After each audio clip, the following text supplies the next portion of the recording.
Hello friends, welcome to Gyansheel education. तो दोस्तों, हमारा सीजीएल का टीयर 1 हो चुका है और पॉसिबिलिटी है कि अक्टूबर फर्स्ट वीक में रिजल्ट आ जाएगा और नवंबर फर्स्ट वीक में टीयर 2 का आपका एग्जाम हो जाएगा। ये वीडियो उन बच्चों के लिए जिनका स्कोर 115 से लेकर के 150 के बीच में कहीं पे आ रहा है और आप बहुत ज़्यादा असमंजस में हो कि अब आप टीयर 2 की तैयारी करें या ना करें, है ना? अगर आप देखोगे तो मेरे पास कमेंट्स ही कमेंट्स हैं यूट्यूब पे, टेलीग्राम पे, जहाँ जहाँ मैं अवेलेबल हूँ, वहाँ पर बहुत ज़्यादा ये सवाल पूछा जा रहा है कि हमारा ये स्कोर आ रहा है और हम अब टीयर 2 की तैयारी करें या ना करें। तो आपके सारे सवालों का जवाब आपको इस वीडियो में मिल जाने वाला है। आपको जो भी डाउट है कि आपको तैयारी करना चाहिए या नहीं करना चाहिए, आपको जो भी स्कोर है उसके बेसिस में आपको बताने वाला हूँ। तो ये वीडियो आप ज़रूर पूरा देख लेना ताकि आपको एक फाइनल कंक्लूजन मिल जाए कि आपको करना क्या है, ठीक है? तो सबसे पहली बात तो यार ये है कि आपने एग्ज़ाम दिया है, पूरी मेहनत की है, आप कई समय से तैयारी कर रहे हो और 2 साल 3 साल से प्रिपरेशन कर रहे हो और आपने एक मैक्सिमम एफर्ट अपना लगाया टीयर 1 में और आपका कुछ ना कुछ रॉ स्कोर आ रहा है। अब आपके मन में ये सवाल है कि जो रॉ स्कोर आ रहा है इसके बेसिस पे मेरा सिलेक्शन होगा या नहीं होगा और टीयर 2 की तैयारी मुझे करना चाहिए या नहीं करना चाहिए। ये असमंजस जो पैदा हुआ आपके दिमाग में, ये जो कन्फ्यूजन पैदा हुआ, ये कहाँ से हुआ है? जैसे ही टीयर 1 का एग्ज़ाम होता है ना दोस्तों, तो बहुत सारे लोग एनालिसिस करते हैं, है ना? और एनालिसिस में इस बार क्या हुआ है ना, बहुत ही ज़्यादा डिफरेंस आया है, बहुत ही अलग-अलग लोग कट ऑफ बता रहे हैं, है ना? और जो ये अलग-अलग कट ऑफ बता रहे हैं, इसकी वजह से ज़्यादा असमंजस पैदा हो रहा है। मान लो कि 4 लोगों ने ए, बी, सी, डी 4 लोग हैं, 4 ने अलग-अलग अपना एनालिसिस किया, तो ए का जो कट ऑफ आ रहा है वो 132 आ रहा है, बी का 138 आ रहा है, सी का 142 आ रहा है और डी का 149 आ रहा है। तो आपके मन में ये डाउट पैदा हो गया कि अब इतना ज़्यादा वेरिएशन अगर कट ऑफ के अंदर है, तो हमारा सिलेक्शन होगा या नहीं होगा, है ना? स्पेशली अगर मैं बात करूँ जेएसओ और एसआई ग्रेड 2 की पोस्ट की, क्योंकि ये दोनों पोस्ट ऐसी है जिसमें एक में काफ़ी ज़्यादा कट ऑफ जाता है और दूसरे में काफ़ी कम कट ऑफ जाता है। अगर 2021 वाला रिजल्ट आप देखोगे तो जेएसओ का कट ऑफ गया था 162, एसआई ग्रेड 2 का गया था 114 और बाकी अदर पोस्ट का गया था 130, है ना? तो यार बहुत ही वेरिएशन होता है कट ऑफ में, तो ये जो आपका डाउट है ये बहुत ही जेन्युइन है।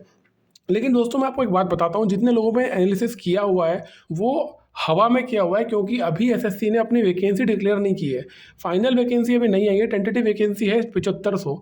उसके आधार पे ये कट ऑफ क्लियर हुआ है, ये एनालिसिस किया गया है, जो कि मुझे नहीं लगता कि सही होने वाला है, क्योंकि सबसे बड़ा फैक्टर जो एनालिसिस में होता है वो वैकेंसी होता है, ठीक है? तो मैं अब आपको सॉल्यूशन देता हूँ, आपको क्या करना चाहिए? देखो यार, सीधी-सी बात है कि आपने एक बहुत लंबा समय इस एग्ज़ाम में दिया है, आपका एक सपना होगा, आपको कोई पर्टिकुलर पोस्ट चाहिए जिसके लिए आप जी तोड़ मेहनत कर रहे हो कई समय से, और आप कहीं न कहीं आपके अंदर एक इच्छा है कि मुझे ये पोस्ट चाहिए, मुझे एक परमानेंट गवर्नमेंट जॉब चाहिए, ठीक है? वो आपने उसके लिए मेहनत की, समय लगाया और आप एक कंक्लूजन में आप पहुँच गए हो। अब मुझे एक बात बताओ, अपन एक सिचुएशन ले लेते हैं, मान लो कि आपका जो स्कोर आ रहा है, वो 145 आ रहा है, ठीक है? और जो कट ऑफ गया स्पेशली, जैसे मान लो कि जेएसओ की बात कर लेते हैं, जेएसओ का जो कट ऑफ है वो 144.5 आता है और आपका जो स्कोर है वो 145 है। तो आपने आधे नंबर से ये कट ऑफ क्लियर किया। अब ऐसी स्थिति में ये आपको कब मालूम पड़ेगा कि आपने कट ऑफ क्लियर किया? जब रिज़ल्ट आएगा टीयर 1 का। आज है 17 अगस्त और बात करें अगर टीयर एग्ज़ाम के रिज़ल्ट की, तो लगभग 50 दिन अभी और है रिज़ल्ट आने में। तो 50 दिन बाद रिज़ल्ट आएगा, 50 दिन तक मान लो आप असमंजस में, कन्फ्यूज़न में टाइम बर्बाद कर देते हो और 50वें दिन आपको मालूम पड़ता है कि आपका जो एग्ज़ाम का जो कट ऑफ है, पोस्ट का कट ऑफ निकल गया है।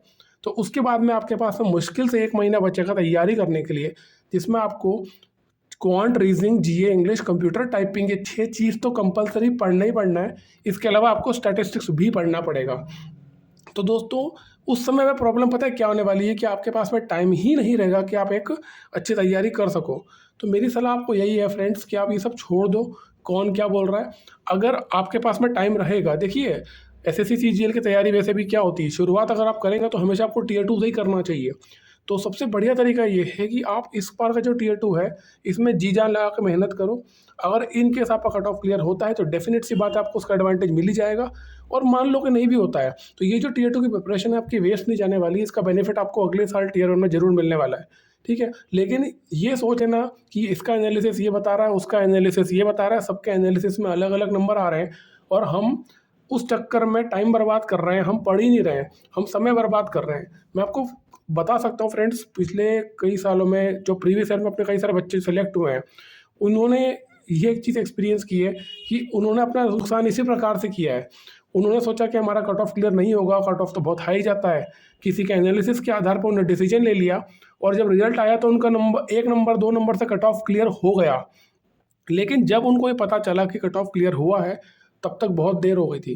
तब तक उन्होंने कोई प्रिपरेशन नहीं की है, कुछ काम नहीं किया, अपने जो भी वीक टॉपिक्स थे उन पे कोई फोकस नहीं किया है। और जब रिजल्ट आता है ना, उसके बाद में एसएससी आपको टाइम देता ही नहीं है। 1 सवा महीना, 1.5 महीना मैक्सिमम देगा आपको पढ़ने के लिए, उसमें आप कुछ भी नया नहीं उठा पाओगे, ठीक है ना?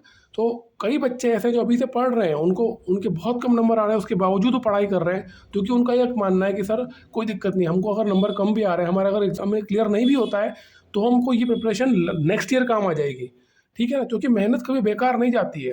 लेकिन अगर आप ये सोच करके टाइम बर्बाद कर रहे हो कि नहीं यार, हमारा तो इसके हिसाब से कट ऑफ क्लियर ही नहीं हो रहा है, तो हम क्या करें, पढ़े कि नहीं पढ़े?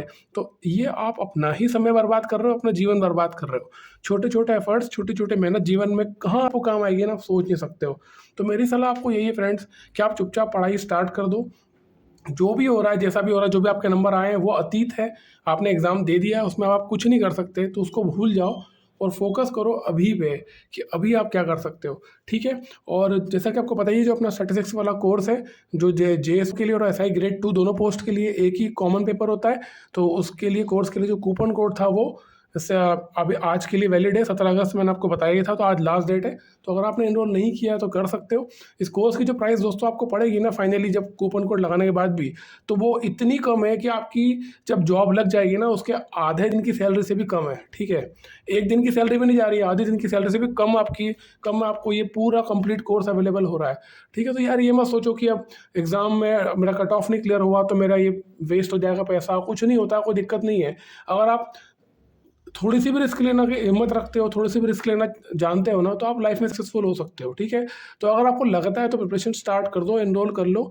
और सबसे ज़्यादा बड़ी चीज़ है कि आप मेहनत से मत बचो। आपको लगता है कि मैं एक दिन का 1-2 घंटा दे रहा हूँ स्टैटिस्टिक्स को और मेरा जेएसओ का क्लियर होगा या नहीं होगा, तो ये चीज़ें मन में मत लेके आओ, क्योंकि अगर वो एंड मोमेंट पे आपको ये पता चला कि आपका जेएसओ का कट ऑफ क्लियर हो गया, तो आपको बहुत पछतावा होगा, क्योंकि आपने अगर नहीं पढ़ा होगा ना, तो आप एक अच्छी अपॉर्च्युनिटी से वंचित रह जाओगे। जेएसओ और एसआई ग्रेड 2, ये 2 पोस्ट के बारे में आपको खासियत बताता हूँ। इन दोनों पोस्ट की खासियत है, इन दोनों पोस्ट का जो कॉम्पिटिशन है ना, वो टियर 1 में ज़्यादा होता है। स्पेशली जेएसओ की अगर आप बात करें, तो टियर 1 में 2022 में हाईएस्ट कट ऑफ था, मतलब कि सारी पोस्ट्स में सबसे ज़्यादा कट ऑफ जेएसओ को था। लेकिन जैसे ही आप टियर 2 के अंदर आते हो, तो वहाँ पर आपको बहुत कम कॉम्पिटिशन मिलता है। बहुत कम बच्चे होते हैं जो एसआई ग्रेड 2 और जेएसओ का जो एलिजिबिलिटी क्राइटेरिया है उसको फुलफ़िल करते हैं। तो कम बच्चे होंगे तो ऑब्वियस सी बात है, कंपटीशन कम होगा, और उसके बाद में फिर बहुत कम बच्चे इसकी पढ़ाई भी करते हैं। तो इस चीज़ का एडवांटेज उठाओ, ठीक है? थोड़ी-सी रिस्क ले सकते हो, थोड़ी-सी एक्स्ट्रा मेहनत कर सकते हो, बिल्कुल करो। और एक अच्छी अपॉर्च्युनिटी को अपने हाथ में रखो, ताकि आपको बाद में पछताना ना पड़े, ठीक है? तो उम्मीद करता हूँ ये बात आपको समझ में आई होगी। चुपचाप पढ़ाई करो, ज़िंदगी में मेहनत कभी बेकार नहीं जाती है, आज नहीं तो कल आपको उसका बेनिफिट मिल ही जाएगा, ठीक है? तो मिलते हैं अगली वीडियो में। Thank you so much. जय हिंद।